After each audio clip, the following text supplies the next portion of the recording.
పిల్లలు అందరికీ happy new year.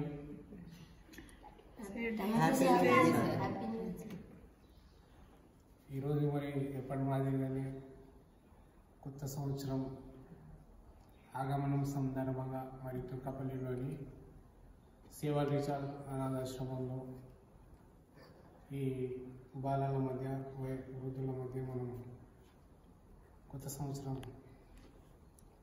జరుపుకుంటున్నాం. మరి వారికి పండ్లు చాక్లెట్లు పంపిణీ చేయడం జరిగింది. మరి వీరికి ఎంత ఇచ్చామనేది ముఖ్యం కాదు. వారు ప్రతి పండుగ ప్రతి వేడుక మరి సమూలంగా చేసుకోవాలి అనే ఉద్దేశం మరి మన వాళ్ళు మన హృదయాలను మరి స్పందించేవారు ఉన్నారని వారికి తెలియజేయాలి అనేది మా దృక్పథం. మరి సమాజంలో అందరూ కూడా ఇదే విధంగా మరి ఈ ఆశ్రమానికి అండగా ఉండాలి అని కోరుకుంటున్నాను. మరి స్వార్థ మేడం ఈ ఆశ్రమంలో వృద్ధులకు పిల్లల కోసం మరి పాటుపడుతున్నారు.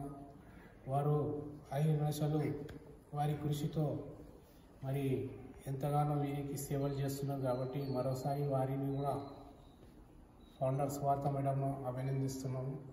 మరి ఇందులో పనిచేసే ప్రతి వారికి అభినందనలు.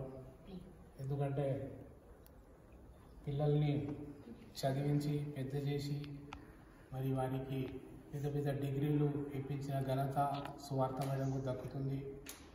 మరి ఆడపిల్లలకు పెళ్లి చేసిన ఘనత కూడా మరి వారికి దక్కుతుంది.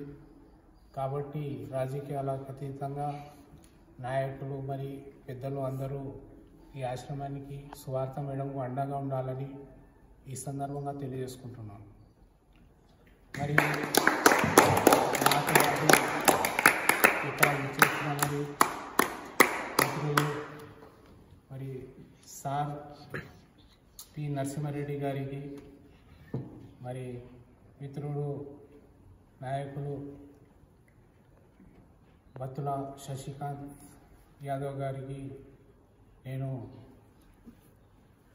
అభినందన తెలియజేసుకుంటున్నాను. ఎందుకంటే ఓ పిలుపు మేరకు వీరు వచ్చి నా కార్యక్రమంలో మరి పాల్గొంటారు. మరి ఏ పని ఉన్నా నేను పిలవంగానే వచ్చి ఆశ్రమాన్ని కానీ ఇతర ఏ కార్యక్రమాలకు కానీ వారి సేవా కార్యక్రమాలకు అండగా ఉంటున్నందుకు వారికి నేను మరోసారి అభినందిస్తున్నాను.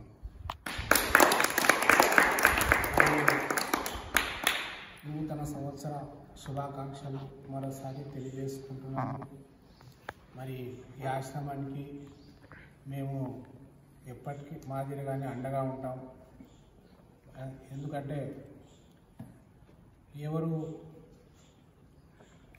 అండగా మరి కష్టాల్లో ఉన్నప్పుడు అండగా ఉండాలి. కొందరు ఏం చేస్తారంటే కష్టాలు ఉన్నప్పుడు దూరం అయిపోతారు.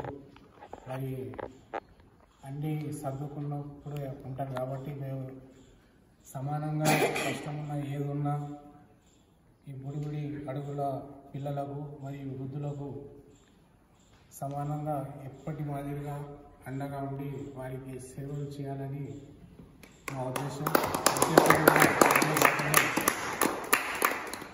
ఇదే మార్గంలో వచ్చి మరి ఈ స్వార్థ మేడం ఫౌండర్ స్వార్థ మేడంకు ఈ సేవా రీచాల్ అనాథాశ్రమానికి అండగా ఉండాలని కోరుకుంటూ మరోసారి హ్యాపీ న్యూ ఇయర్ శుభాకాంక్షలు. జై భారత్, జై హింద్, జై కాంగ్రెస్.